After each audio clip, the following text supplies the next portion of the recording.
asking me. I really didn't know that this was going to be such a big honor, but it really is, and I feel. Let me tell you, I really didn't prepare a speech, but I'll tell you two things that popped into my head. I said to myself, when I came here, I felt entitled. This was the only school I applied to. I knew I would get in. My sister was here. I felt entitled.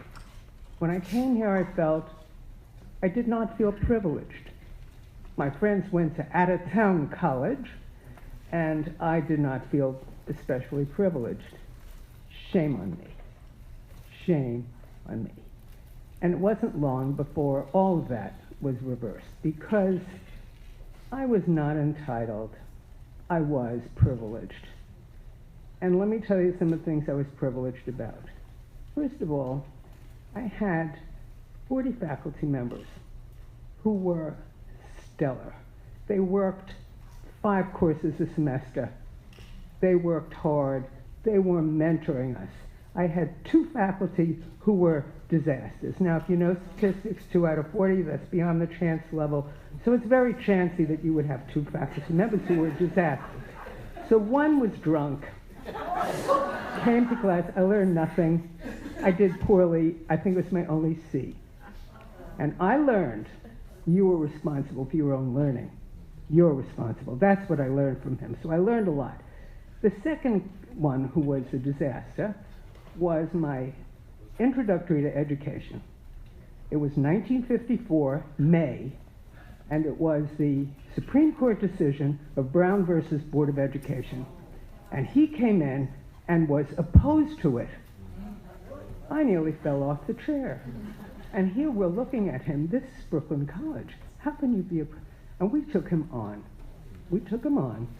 And what I learned from that was, you're not a bystander.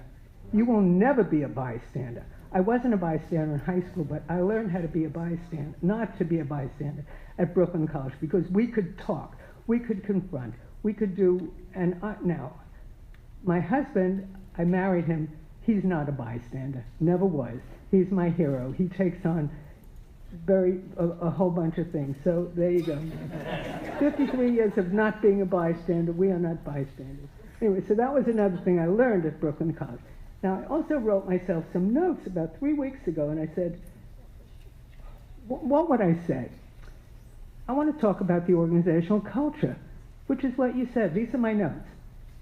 What I got from Brooklyn College was respect for the students. I felt respected. There was not a bit of sexism here. I had sexism up the gazoo in graduate school, in professional life, but never at Brooklyn College. Never. I don't know what other people's experience. So respect for the students, no sexism during my time. The faculty believed in our competence. They believed that we were smart, and they treated us as if we were smart, and they expected us to do better. They expected us to work hard and do better. So that was another. We had required courses. We had breadth and depth that other people that I know today never had any of that. So I feel that my education here was dazzling. I still use my Shakespeare course. I still use my art history course.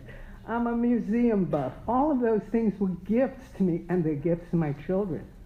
They're gifts to my family. They're gifts to my friends. Okay, am I talking too much? Okay, let me just get you a few more things. One, the full professors showed up in our labs. Remember, we had full professors who ran our labs. They gave up big lectures, biology professors, in our labs. You see that today. We don't have that at BU. We didn't have that. Okay. There was a sense of social justice is the right thing, and I learned that here too. That was part of New York. That was part of Brooklyn. Was very much a part of Brooklyn College. So social justice was a value that we had. The other thing that I had, surprisingly, were field experiences. I had teachers who sent us out to do supervised field work somewhere. I went to the Alfred Adler Consultation Center, and I learned about psychotherapy, and I learned about family intervention, Anyway, so even in a city where I worked 3 jobs, I went to school full time, I did my homework on the train, I had field experiences, I had mentors, and I am forever grateful to Brooklyn College, and I'm grateful and honored for all of you who have provided this opportunity for me to speak my piece and tell you how much I appreciate this.